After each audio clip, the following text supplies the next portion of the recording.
Welcome back to the Face Your Ears podcast. Hello. My name is Rich Bozick. Hi. I'm joined here by Justin Hoshella. Hello. I'm here as well, excitedly interrupting Rich to join you today on the podcast. So, hi, everybody. So today, we're going to be talking about DIY home studio setup. The basic kind of framework, just the basic stuff here.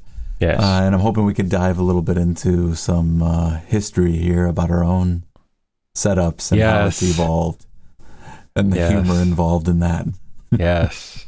We need we need to establish a back in time sound effect. I'm dating myself, but like in Wayne's World. So this episode, we wanted to dig into just DIY home studio setup, right? And we can't start that conversation without going back in time to our own setups. So I know I was probably 15 or 16 when I first got my hands on recording equipment, and it was really crude equipment. So my stepdad at the time, he was a musician and recording, into recording and so forth. And so he had a couple of pairs, or he had a couple of tape decks, his pair of tape decks. And they were, to me as a teenager, they were very fancy tape decks, but I just have to laugh because it's like they were tape decks. That's how I'm dating myself here. So for those, hopefully there's some younger people listening. And if they are, they might have the question in their mind, what's a tape deck? Well, on this podcast, you're going to sort of find out. So yes, a tape was a physical medium that used basically magnetism to store sound information on a piece of, what was it, like acetate or something? I don't know. Whatever the tape is made of. Yeah. So I had two tape decks and one of those realistic mixers, the 4-channel mixers. You remember those? They were from like Radio Shack back in the 80s.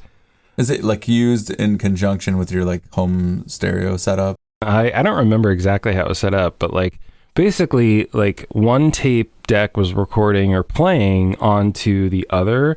And so the mixer was sort of there to mix what was playing on the tape versus what was coming into the mixer. And so I would kind of use that process to sort of like stack 4 tracks onto a tape. And so I had like really crude demos with like a couple guitar parts and like a vocal line and stuff like that. And so I should dig some of that stuff out. I'm sure I still have. Oh man.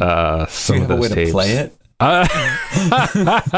That's the question these days, right? Like, do you have a way to play that ancient media? But yes, I think we have a tape player. Yeah. We have a tape player hanging around. But well, it's funny because, even like when people, like I was at a show on Friday night. I went to go see Ross the Boss. Yes. At Dingbats up in Jersey here. And there was someone selling CDs, and I'm thinking to myself, I'm like, man, like I'd love to support this local band, but like I really like, I mean, I guess I could listen to my car, but like, I mean, I'm not in my car that much. I'm always in the studio working, like, so there's not really, I don't even have a CD. Yeah. How do I even rip this thing? Yeah. You can play it on like your PlayStation. Is there like audio ripping software on the PlayStation? I don't know. So you're telling me you would record? I have to kind of like think back on this. Like I remember physically what I had, but I'm trying to remember that process. So I'm pretty sure what I would do is like I would come up with like a guitar part and like record it to tape per usual, right? And then what I would do is like rewind that tape, hit play, and then play back to that like a solo or something, or sing. And like as that tape is playing back, it's actually feeding that audio into the other tape deck. So I'm basically like recording from one tape deck to another. And as I'm recording to the second tape deck, I'm like, I think I was like the mixer was attached. So I think the first tape deck was attached to the mixer, and then in addition to that, I would like have a microphone, right? So like that's how I would layer tracks, is I would basically record a track to the tape, mix it onto the second tape deck, and just kind of keep repeating that process. So Wow. it was basically like a way to just very crudely have a multi-track recording situation and just kind of keep stacking in that way. So, But and the listeners are, maybe there's some listeners out there who think that the newer stuff that's out there is too complicated. I don't know.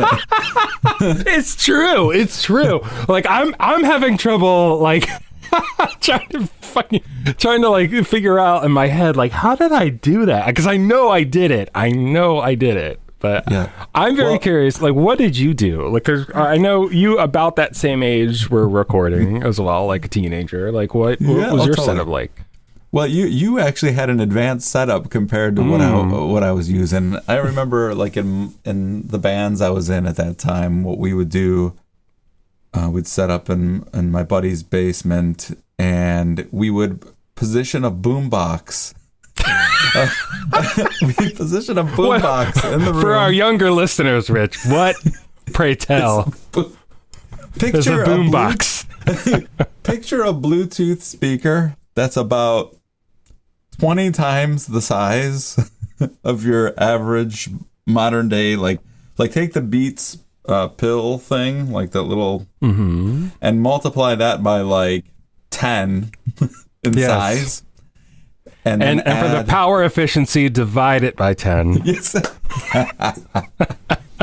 Yes. And it's not wireless, so you got to plug it in. But we had AM, FM radio on it, and It's true. True tape story. player. And later, CD players. But at this point, I don't even think we had a CD player. It was tape still.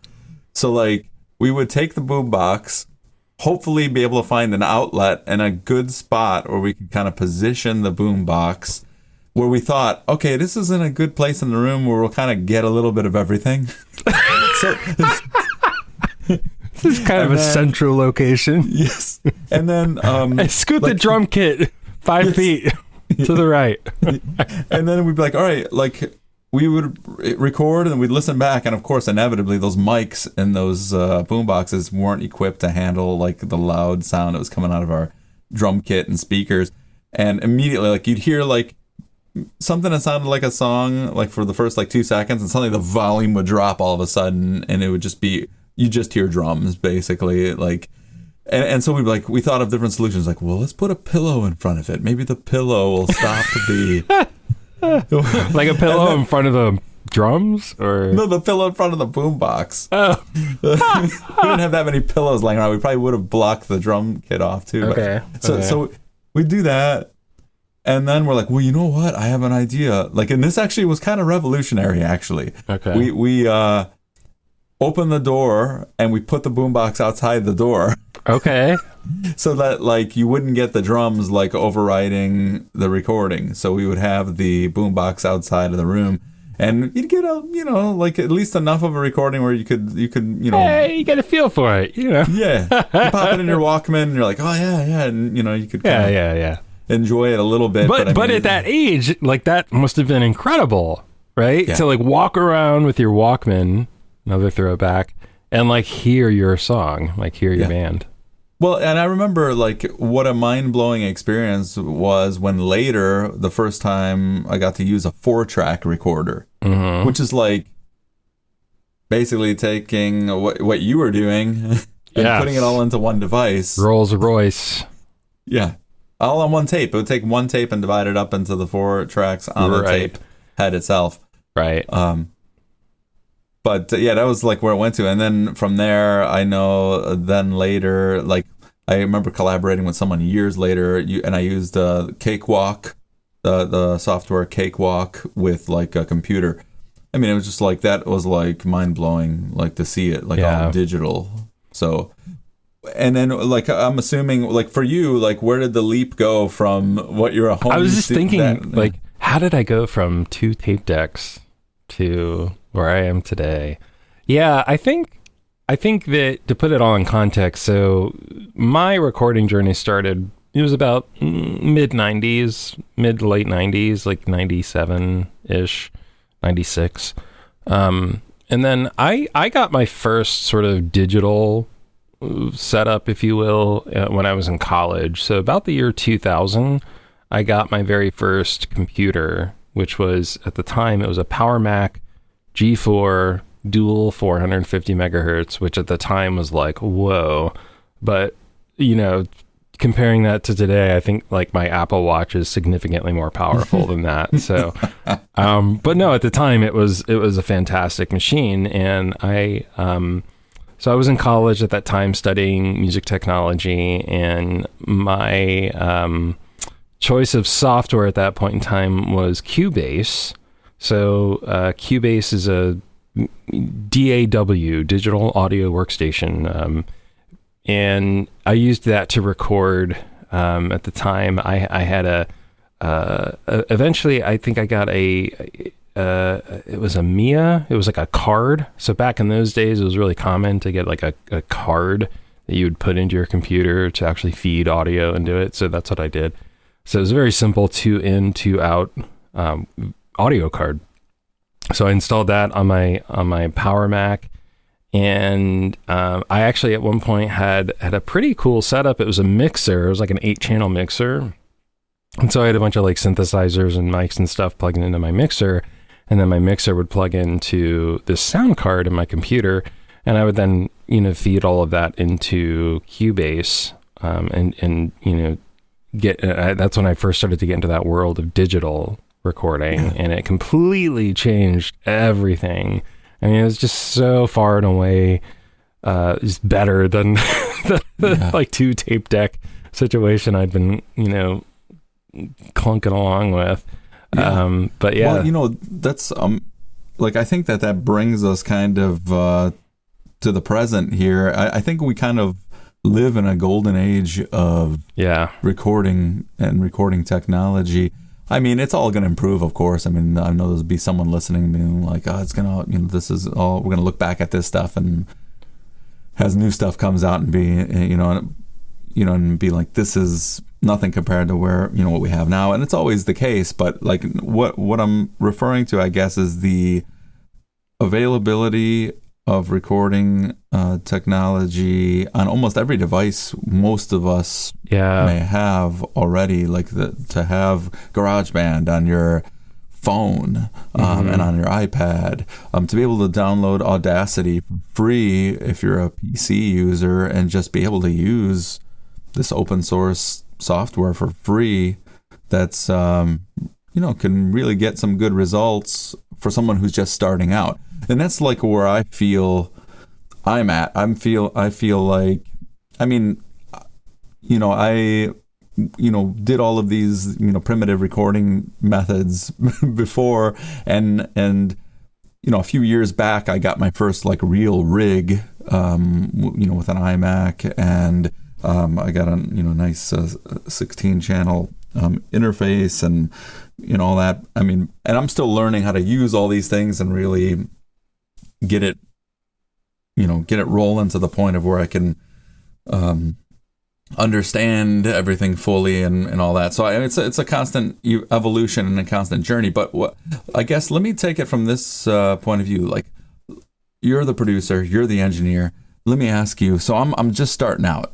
Mm-hmm. I'm a young singer-songwriter or an old singer-songwriter, whatever, who's just starting out and wants to, at a basic level, to get things rolling. What do I need? Yes. Walk me through what I need. The first thing that you need is a solid understanding of music theory. No, I'm just kidding. All my students, I'm just gonna keep plugging music theory as much as I can.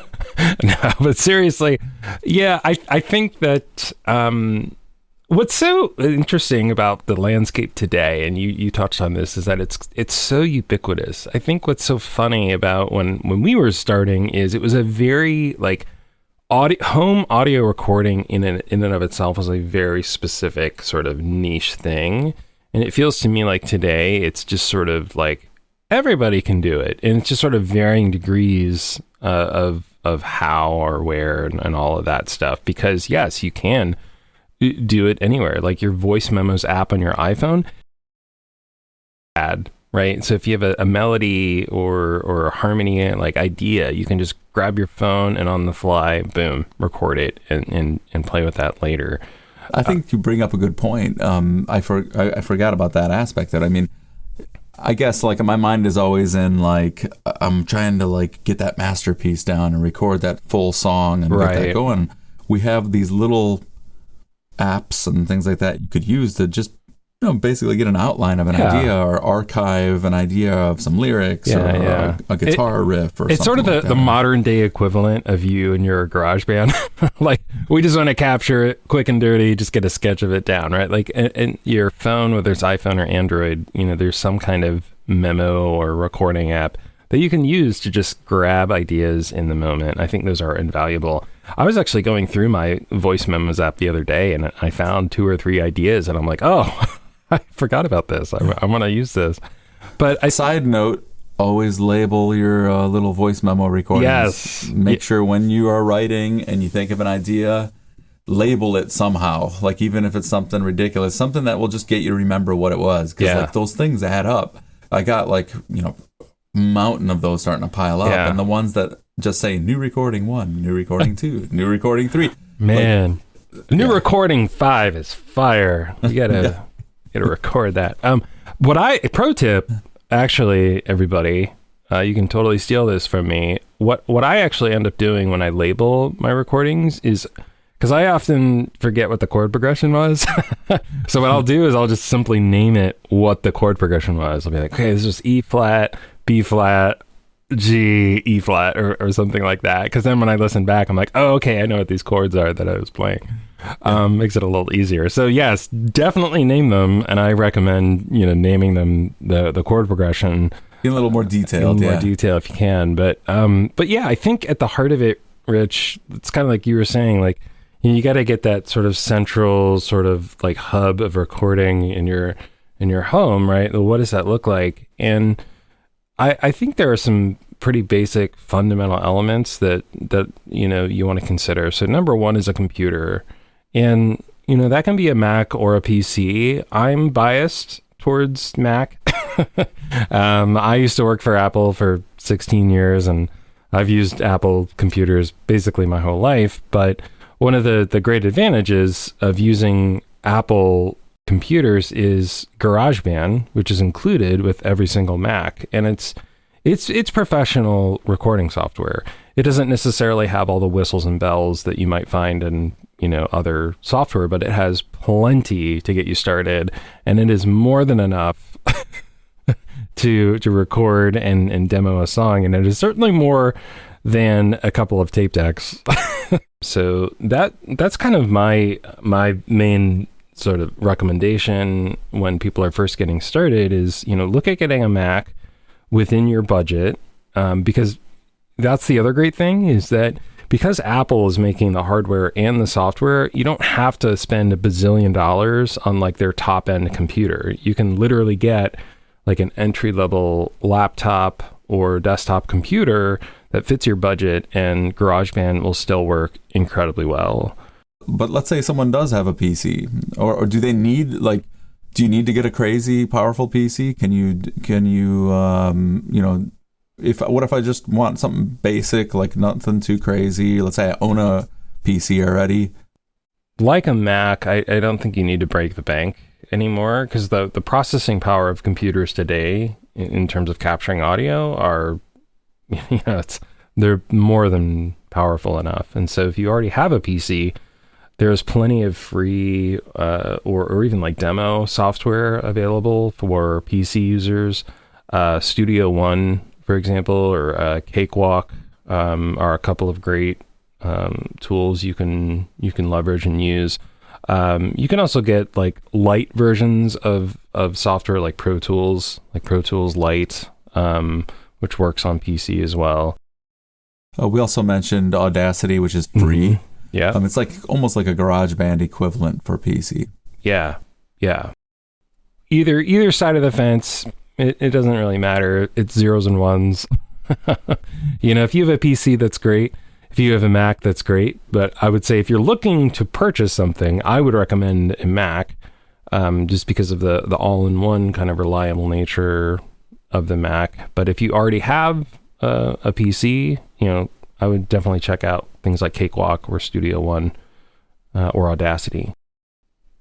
Let's say we have our PC or a Mac or whatever, and we have the computer. Now, what's next? What do we need next? How am I gonna, when I'm singing or whatever, how am I gonna get that? Exactly. Yes, I was about to ask you, Rich. How? So I was like, okay, so you've got like a computer and great software, but that doesn't matter unless you can actually get stuff into your computer. And I was going to ask you, like, okay, so what is the magical device that allows you to get audio from the real world into your computer as zeros and ones? No, don't get me wrong. You could, if you, obviously the answer to that is an audio interface. Yes.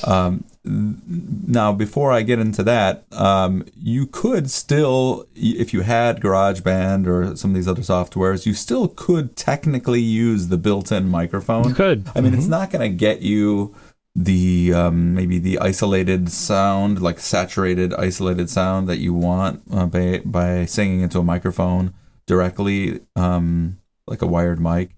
But you can still lay down ideas. You could still, capture ideas and get it started. Maybe if you're still saving up for an interface or whatever, right, you could get started and start messing with the software and toying with the software and starting to learn things. So you don't have to wait. You don't have to wait, until you have the complete setup to start creating. Absolutely. But that being said, so like an audio interface is what we're looking at next, and the audio. So an audio interface is, well, tell us, what is an audio interface? Yes, an audio interface is essentially a device that allows you to connect musical instruments, typically multiple musical instruments, such as a microphone, a guitar, a keyboard, into basically a little metal box, right? And that box connects to your computer via typically USB. So just like your printer or a hard drive might connect to your computer, that's exactly how this audio interface connects to your computer as well. And so it's taking that analog signal from, say, your voice through a microphone or a guitar, etc., and it's digitizing that and feeding it into, say, GarageBand or Pro Tools or whatever, software you're using. So it's a really critical component to any home studio because it ensures that you not only have digital recordings going into your computer, but they're also really good quality. And I think that's another thing to mention about these interfaces is nowadays finding a bad interface is actually a lot harder, I think. That used to be in the old days. Yes. But yeah, everything is recording at really premium kind of quote studio quality these days. So even for like $150, $200, you can get a really premium audio interface to plug in your instruments. So we have computer, we have audio interface. So we also probably, if we're singers, or if we're recording like an acoustic guitar or something, we'll probably need a microphone. Yeah? Yep. So can you break down in basic language here, what without getting too crazy, what kind of microphones are we looking at here? I think this area can get a little intimidating when you start to talk about microphones. For people just kind of getting started, there's really kind of two big categories of microphones, and that's dynamic microphones and condenser microphones. So dynamic microphones are typically what you'll see at like a rock concert. So, you see, Maynard James Keenan screaming into a microphone, that's a dynamic microphone. Or you see Taylor Swift belting it out into a microphone, that's a dynamic microphone. One of the most popular dynamic microphones out there is the Shure SM58. So if you look up a Shure SM58, you will recognize it immediately because they are completely, used across the music industry, especially in live situations. They're really tough microphones. They sound great. They're just classic microphones. They don't require anything. They can take a beating. You can just plug them into a mixer or an audio interface and they just work.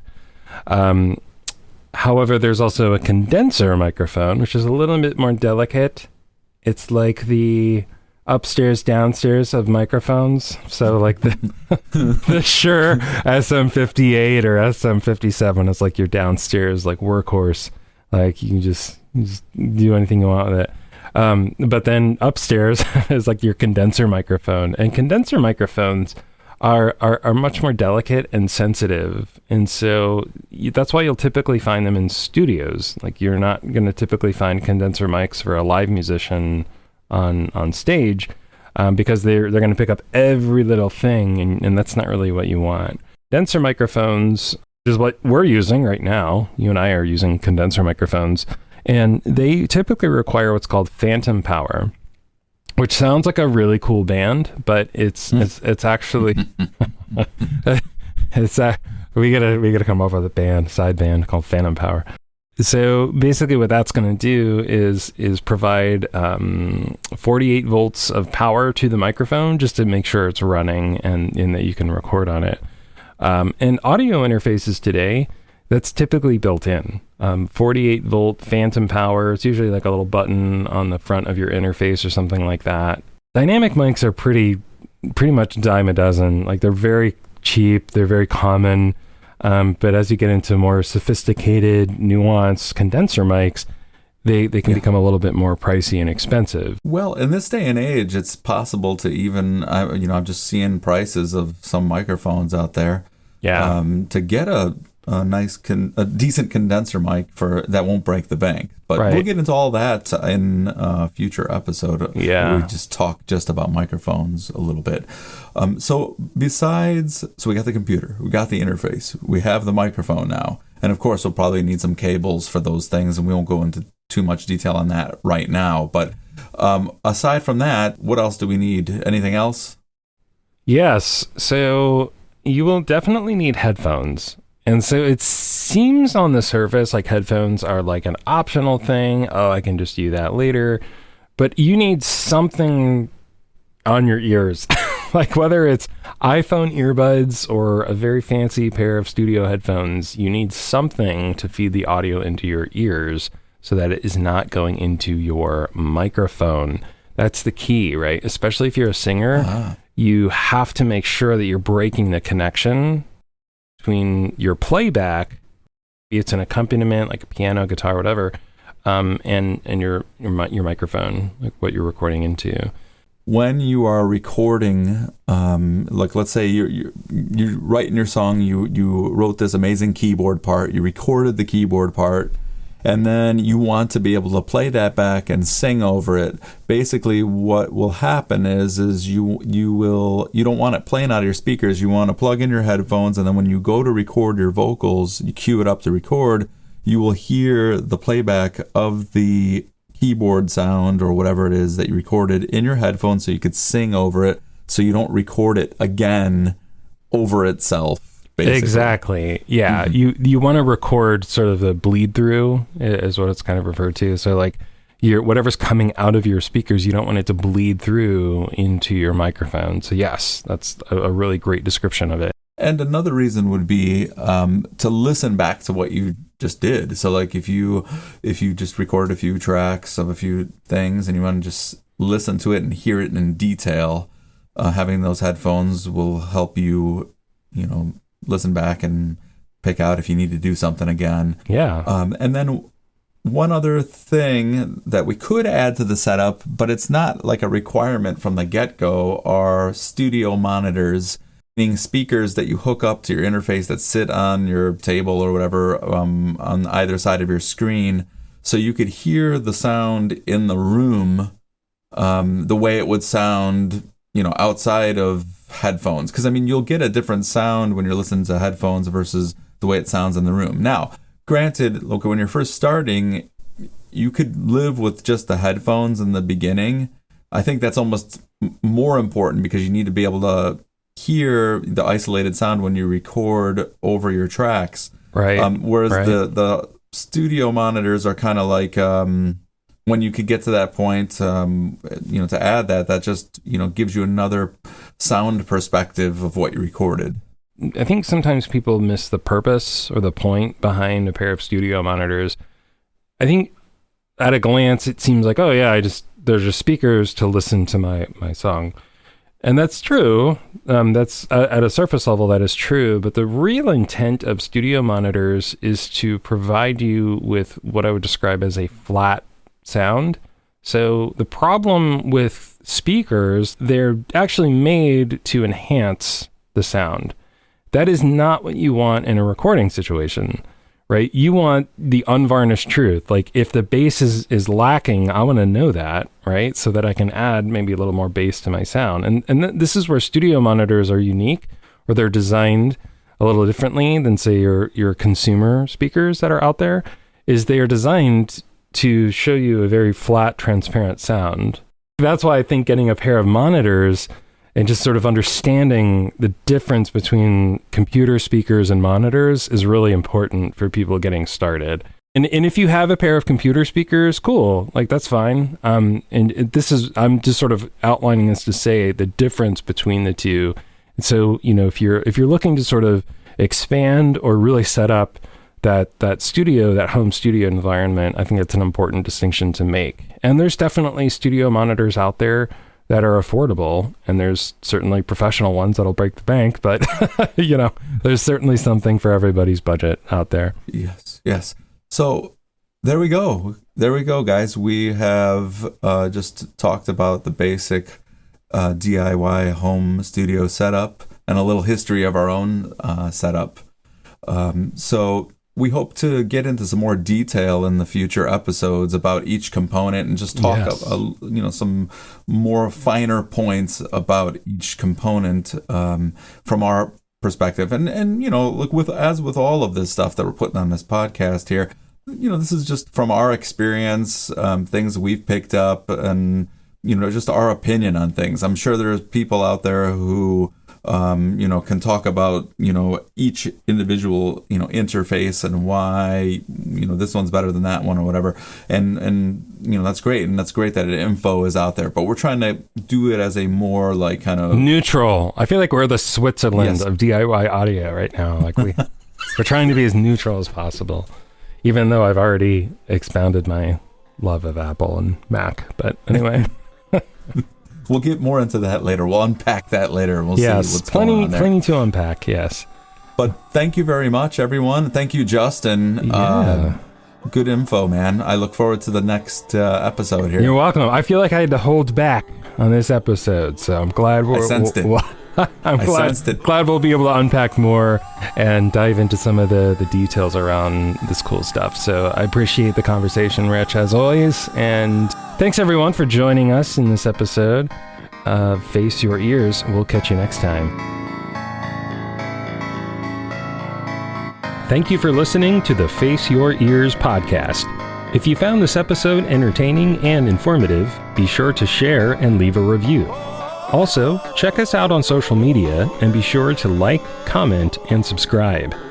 For more information related to our podcast, head on over to www.faceyourears.com. Links can be found in the show description. And remember, whether you're a musician just starting out or a seasoned professional looking to talk shop, it's time to face your ears.